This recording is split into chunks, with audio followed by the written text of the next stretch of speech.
just started with a 2020 ICP performance and heat mode.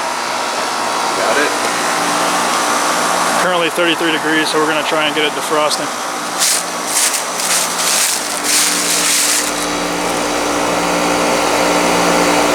It's a 5-ton from 2020.